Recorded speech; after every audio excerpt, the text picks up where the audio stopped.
The squeak of Leo's mail cart was the metronome of the neighborhood, a steady, rhythmic complaint against the cracked pavement of Elm Street, a sound so familiar that dogs no longer bothered to bark at it.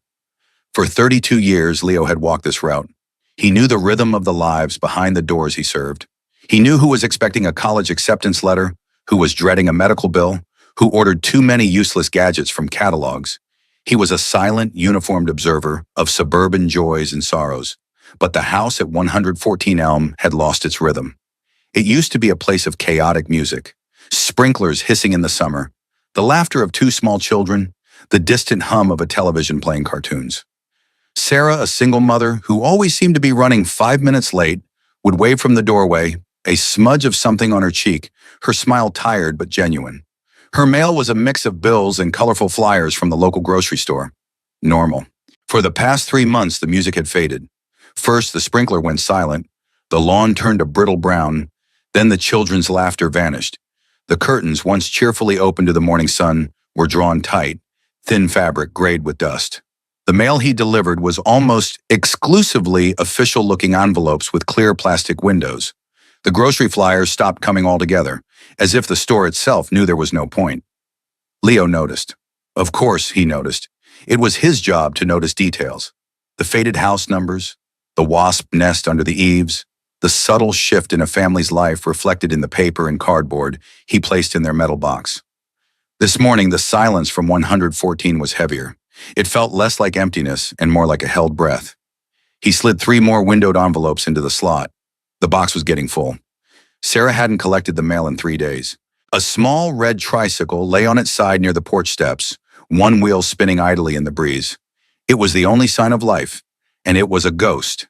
He paused, his hand hovering over the mailbox flag. He could hear the distant drone of a lawnmower from a few blocks over, the cheerful chirp of sparrows. But from this house, nothing.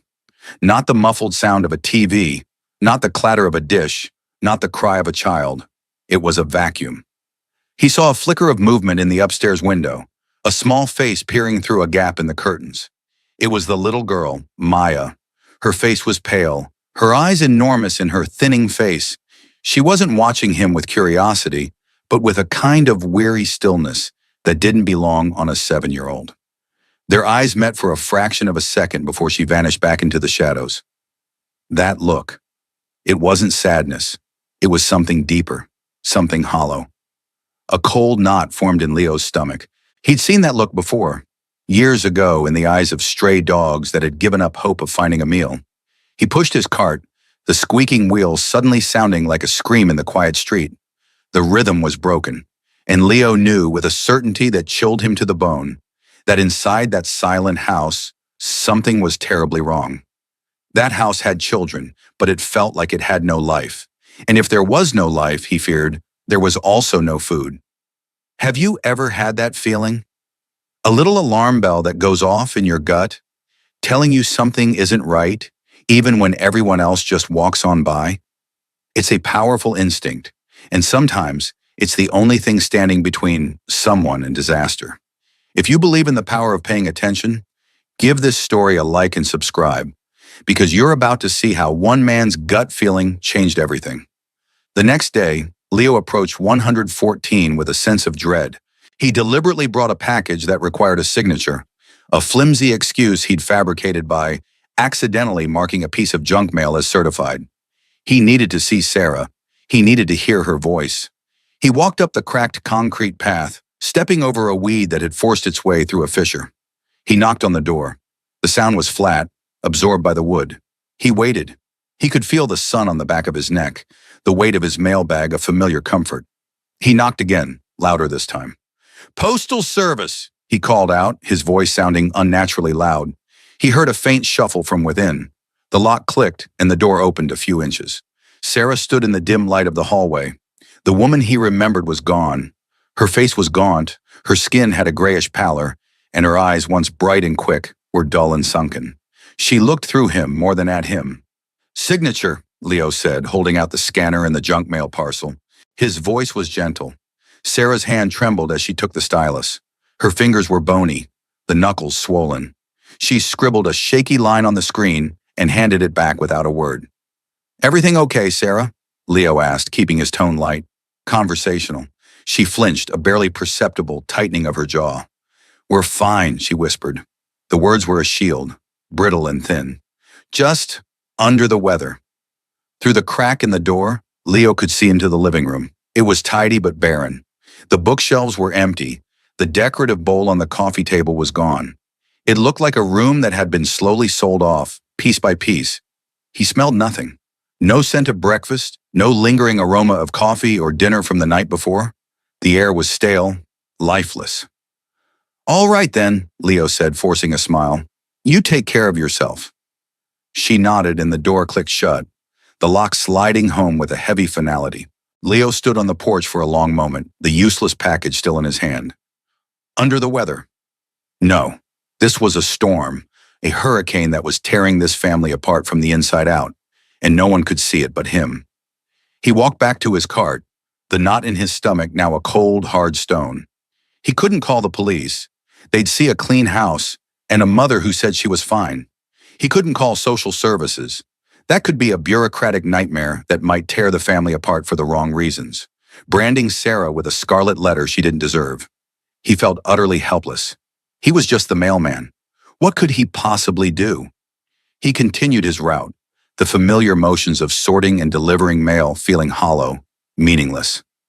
At the end of his shift, he sat in his car in the post office parking lot, the engine off.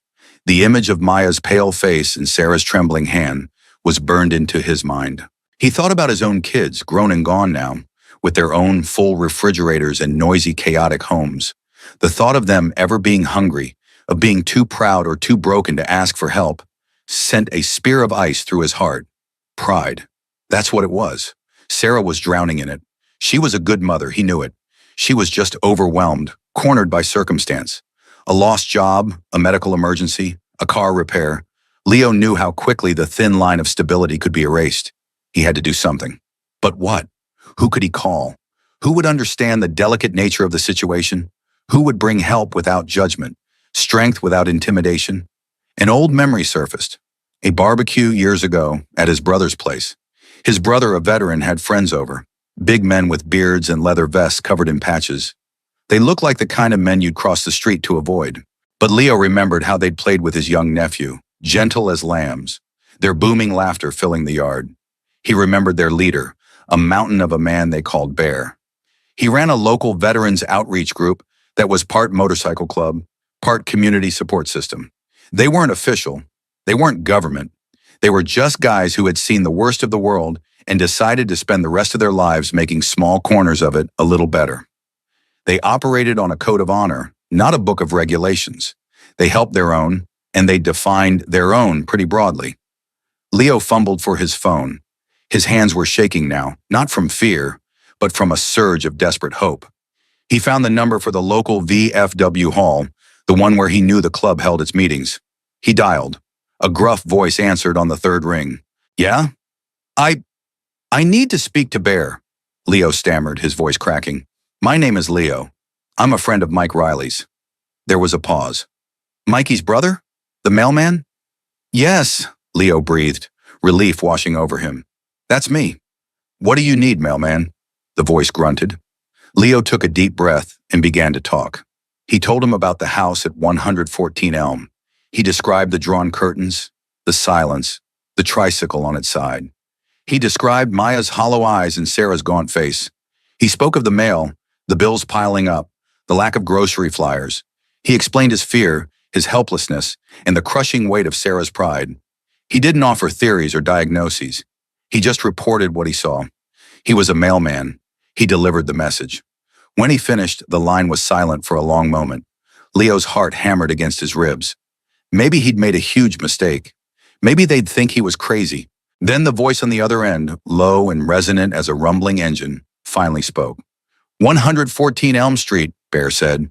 It wasn't a question. It was a confirmation. "We're on it." The line went dead. Leo sat in his car, the phone still pressed to his ear. He had just thrown a stone into a quiet pond.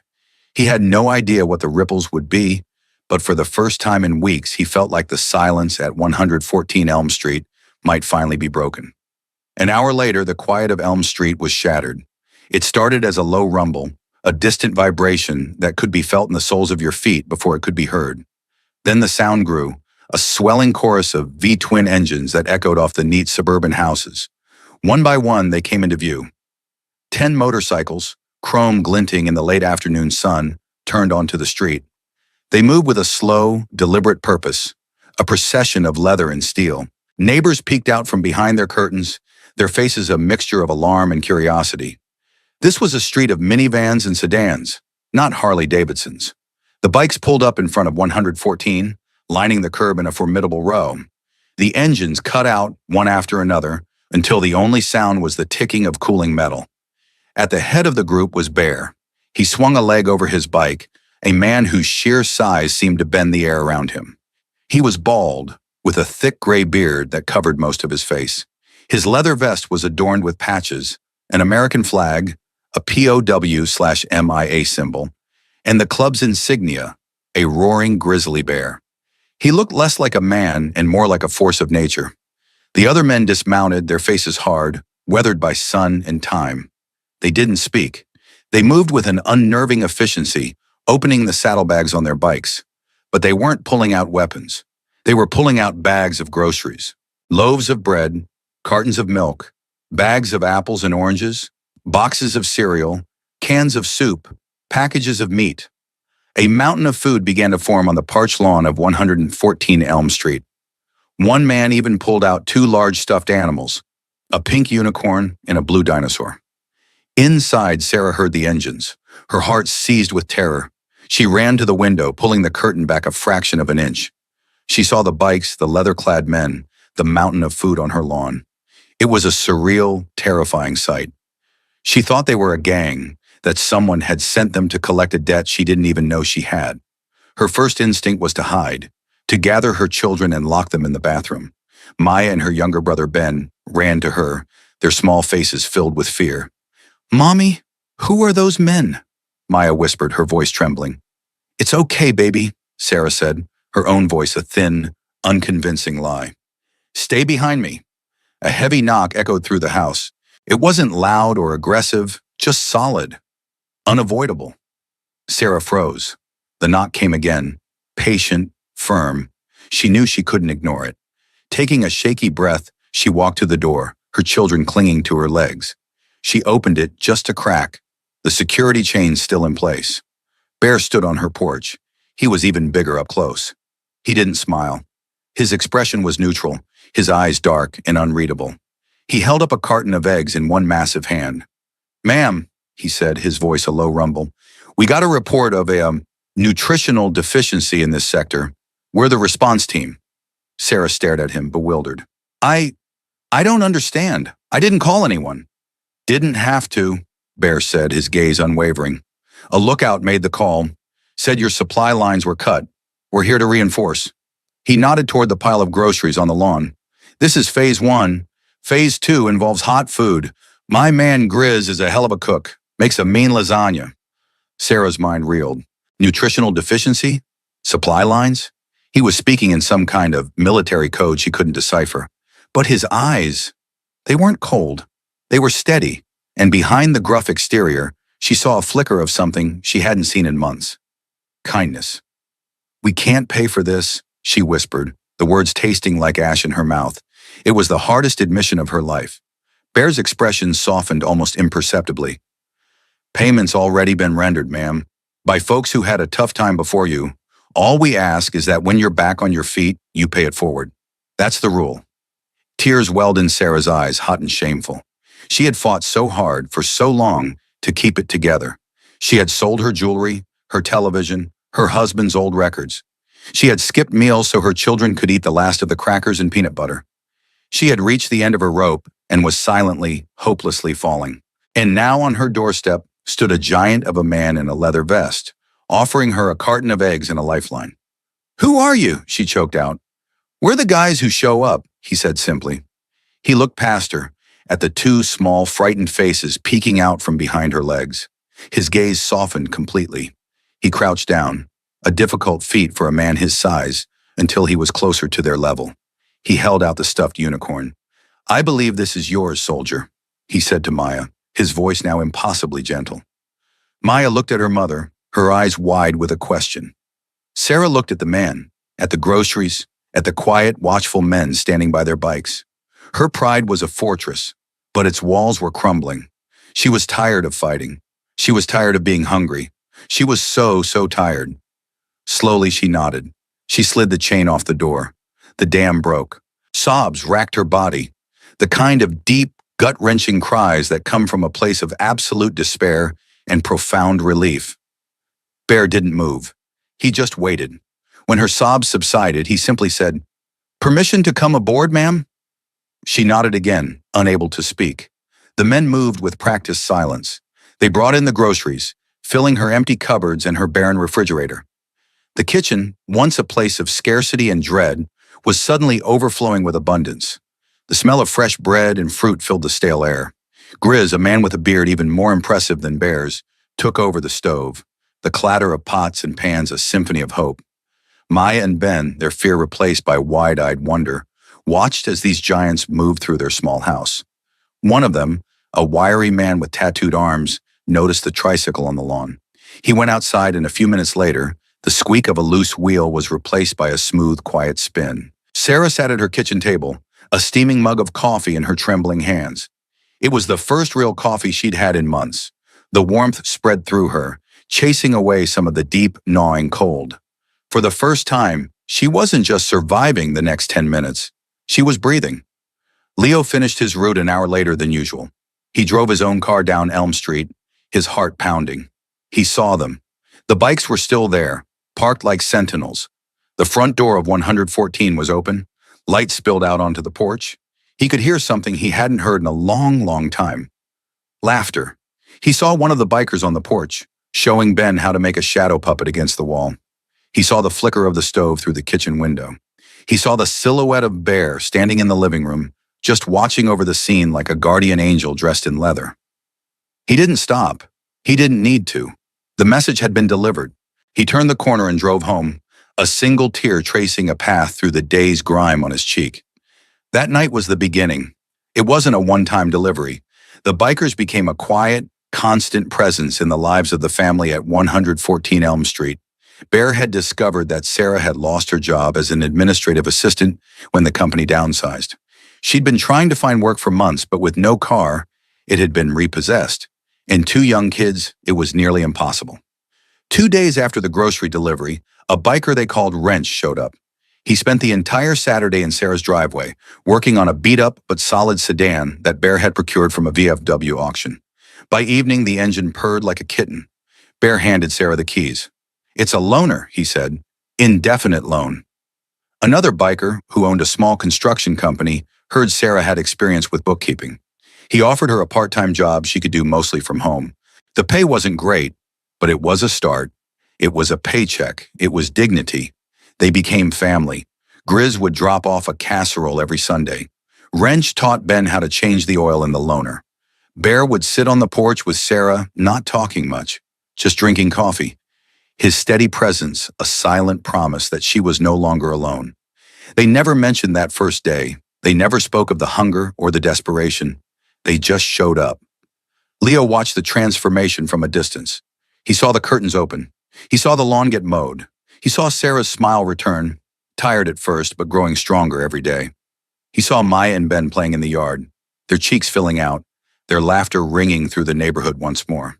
The mail he delivered to 114 changed too. The windowed envelopes dwindled, replaced by letters from family, magazines, and the occasional catalog. Life was returning to its rhythm. One day, about 6 months later, Leo was delivering mail to 114. Sarah was on the porch planting flowers in a window box. She looked up and gave him a brilliant, genuine smile. "Leo," she said, "I have something for you." She handed him a small, heavy box. "The kids and we wanted to thank you." Leo opened it. Inside was a beautifully crafted leather wallet.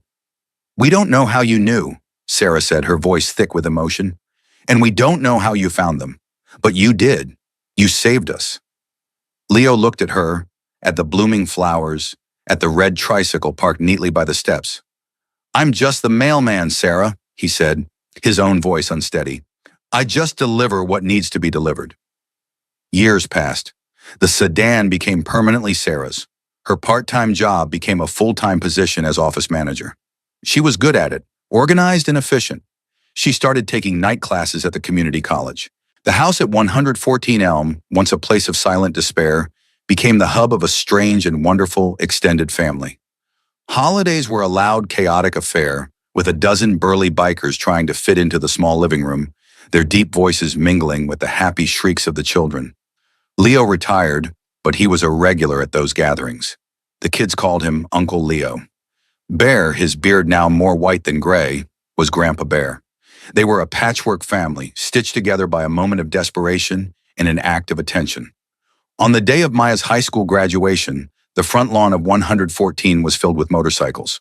Maya, in her cap and gown, her face bright with promise, stood for a picture between Bear and Leo. One man had given her a future, the other had made sure she lived to see it. Sarah, watching from the porch, caught Leo's eye. No words were needed. They both knew that heroes don't always wear capes. Sometimes they wear a postal uniform, and sometimes they wear leather.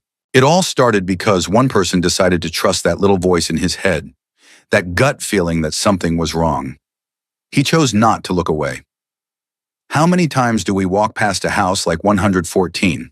How many times do we dismiss our own instincts? The world is full of quiet cries for help, and sometimes all it takes is one person to listen. What would you have done? Let me know in the comments below. And if this story reminded you that courage comes in all forms, share it with someone who needs to hear it.